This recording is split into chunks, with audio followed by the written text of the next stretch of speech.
Familiar word है आज के मॉडर्न लाइफस्टाइल में, पर कम्युनिकेशन सेक्टर में ये बहुत ही इंपॉर्टेंट पार्ट होता है। जी हाँ, रेडियो से लेके टीवी तक, मोबाइल से लेके सैटेलाइट तक, एरोप्लेन से लेके सबमरीन तक, हर जगह पे दोस्तों आपको अलग अलग टाइप के एंटेनास का जो यूज होता है वो देखने को मिल जाएगा। दोस्तों आपने रेडियो स्टेशन का जो टावर होता है वो तो देखा होगा, टीवी स्टेशन का टावर, मोबाइल फोन का टावर, ये हर एक चीज एक एंटेना होता है दोस्तों।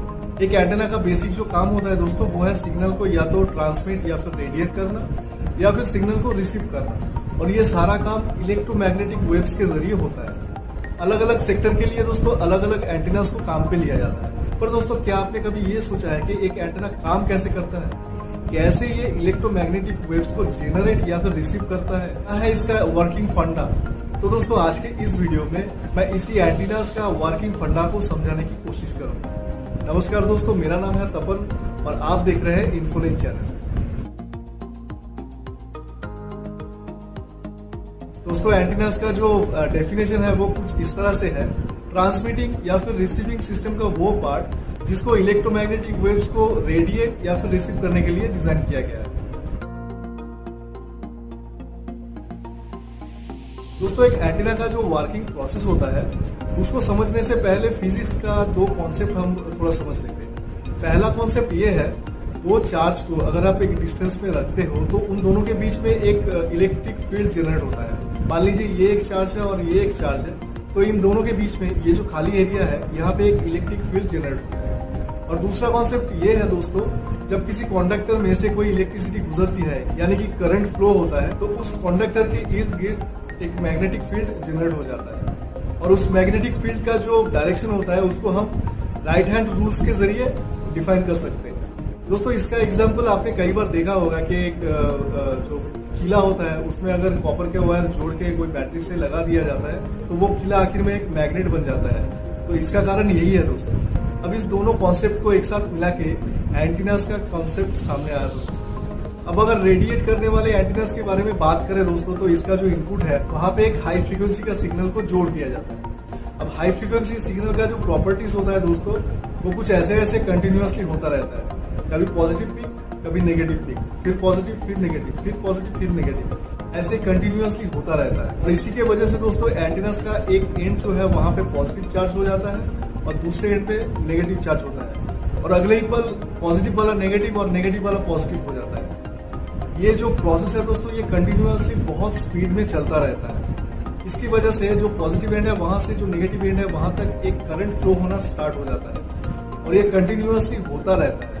अब दोस्तों जो पहला वाला कॉन्सेप्ट था वहां से हमने जाना था कि दो ऑपोजिट चार्ज के बीच में जो खाली स्पेस रहता है वहां पे एक इलेक्ट्रिक फील्ड जनरेट हो जाता है। क्योंकि एंटीनास का एक एंड पॉजिटिव और दूसरा एंड नेगेटिव होता है, तो बीच का जो एरिया है वहां पे एक इलेक्ट्रिक फील्ड जनरेट हो जाता है। और दूसरे कॉन्सेप्ट से हमने जाना था कि कोई कंडक्टर के बीच में जब इलेक्ट्रिसिटी फ्लो होता है तो उसके इर्द गिर्द एक मैग्नेटिक फील्ड भी जनरेट हो जाता है। दोस्तों एंटीना को अगर हम एक कंडक्टर समझ ले तो वहां से भी इलेक्ट्रिसिटी फ्लो हो रहा है, तो इसका मतलब एंटीनास के इर्द गिर्द भी एक मैग्नेटिक फील्ड भी जनरेट हो जाएगा। अब क्योंकि एंटीनास का जो चार्ज है वो कंटिन्यूअसली चेंज होता रहता है, कभी पॉजिटिव पीक कभी नेगेटिव पीक, तो इसकी वजह से दोस्तों जो इलेक्ट्रिक और मैग्नेटिक फील्ड जनरेट हुआ वो रेडिएट होना स्टार्ट हो जाएगा, और इसी को इलेक्ट्रोमैग्नेटिक वेव्स कहा जाता है दोस्तों। ये जो वेव्स होते हैं दोस्तों ये काफी पावरफुल होते हैं, फ्री स्पेस में ट्रैवल कर सकते हैं, यानी कि कोई सहारे के बिना भी ये ट्रैवल कर सकता है, और सबसे खास चीज ये लाइट के स्पीड से ट्रैवल करता है दोस्तों। तो इसी प्रोसेस से कोई एंटीना सिग्नल को ट्रांसमिट या फिर रेडिएट करता है। अब अगर रिसीवर के बारे में बात करें दोस्तों तो वहां पे ठीक उल्टा होता है। वहां पे जो एंटीना होता है वो इसी इलेक्ट्रोमैग्नेटिक वेव्स को रिसीव करता है और कुछ दूसरे प्रोसेस से उसको सिग्नल में कन्वर्ट कर देते हैं। अगर साउंड का सिग्नल हुआ दोस्तों तो आप रेडियो में स्पीकर में सुन सकते हैं, और अगर वीडियो और साउंड एक साथ हुआ तो आप उसको टीवी में देख सकते हैं। दोस्तों टाइप्स की बात करें तो radiation level, structure, frequency range, polarisation, bandwidth, इन सभी चीजों को ध्यान में रखते हुए दोस्तों बहुत सारे टाइप्स के जो एंटीनास होते हैं उसको काम में लिया जाता है, और हर एक एंटीनास का काम करने का तरीका थोड़ा डिफरेंट होता है। अब क्वेश्चन ये आता है दोस्तों कि एक एंटीनास का लेंथ क्या होना चाहिए। दरअसल दोस्तों जिस फ्रीक्वेंसी को ट्रांसमिट या फिर रिसीव करने के लिए उस एंटीना का यूज हो रहा है उसी फ्रीक्वेंसी के ऊपर एंटीना का लेंथ डिपेंड करेगा। जो स्टैंडर्ड रूल है दोस्तों उसके मुताबिक फ्रीक्वेंसी का जो वेवलेंथ होता है उसके आधा होना चाहिए एंटेनास का लेंथ। पर क्योंकि बहुत सारे टाइप्स के एंटेनास होते हैं, बहुत सारे फ्रीक्वेंसी के ऊपर काम करते हैं, तो इसके लिए एंटेनास का लेंथ भी वेरी करता है। कहीं पे वेवलेंथ की आधा होता है, कहीं पे 1/4 होता है और कहीं पे 1/3 में भी हो जाता है। दोस्तों फ्रीक्वेंसी, टाइम और डिस्टेंस, इन तीनों चीजों के ऊपर डिपेंड करके अलग अलग तरीके से सिग्नल को भेजा जाता है। इनमें से सबसे कॉमन और इजी तरीका है लाइन ऑफ साइट। जी हाँ, मान लीजिए ये एक एंटीना है जो सिग्नल को सेंड करेगा और ये एक रिसीवर है।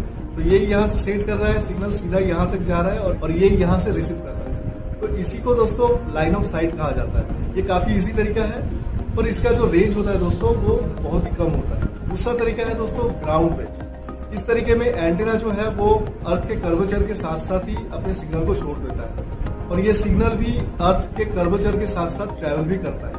तो इसका मतलब अगर लाइन ऑफ साइट ना भी हो तो भी इस तरीके से सिग्नल बहुत दूर तक ट्रेवल कर सकता है। थर्ड जो तरीका है दोस्तों उसको आयनोस्फेरिकल रिफ्लेक्शन कहा जाता है। जी हाँ, इस तरीके में सिग्नल को ऊपर की तरफ रेडिएट किया जाता है ताकि ये सिग्नल सीधा अर्थ का आयनोस्फीयर तक पहुंच जाए और फिर वहां से रिफ्लेक्ट होके रिसीवर तक पहुंच जाए।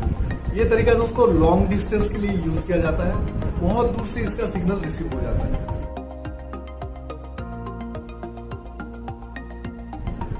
अब अगर बात करें मोबाइल फोन के एंटेनास के बारे में दोस्तों, तो पहले का जो फोन होते थे, जो नोकिया या फिर मोटोरोला के फोन होते थे, वहां पे फोन के पीछे हमको एक छोटा सा एंटेना देखने को मिल जाता था। पर क्योंकि आज के डेट में टेक्नोलॉजी बहुत ही एडवांस हो चुका है, तो आज के डेट में वैसे एंटेना की कोई जरूरत नहीं पड़ता है।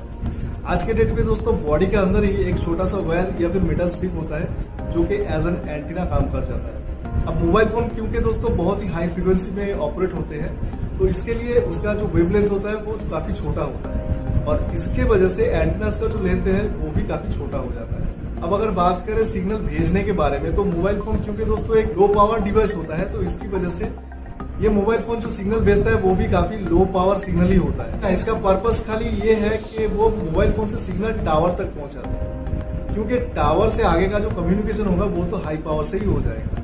वैसे दोस्तों आपका मोबाइल फोन कैसे काम करता है, इसके पीछे क्या क्या प्रोसेस होता है, कैसे आपके फोन से सिग्नल भेजा और रिसीव किया जाता है, इसके ऊपर मैंने एक डेडिकेटेड वीडियो बनाया है। आई बटन में आपको लिंक मिल जाएगा, जाके देख सकते हैं। तो दोस्तों ये तो थे एंटीना से जुड़े सारी बातें। दोस्तों ये काफी कॉम्प्लिकेटेड एक सब्जेक्ट है, मैंने काफी आसान शब्दों में कोशिश किया है आपको समझाने के लिए। उम्मीद करता हूँ दोस्तों कि मैं आपको ये पूरा प्रोसेस समझा पाया और ये वीडियो आपको अच्छा भी लगा हो। अगर अच्छा लगे दोस्तों तो वीडियो को एक लाइक कर दीजिए।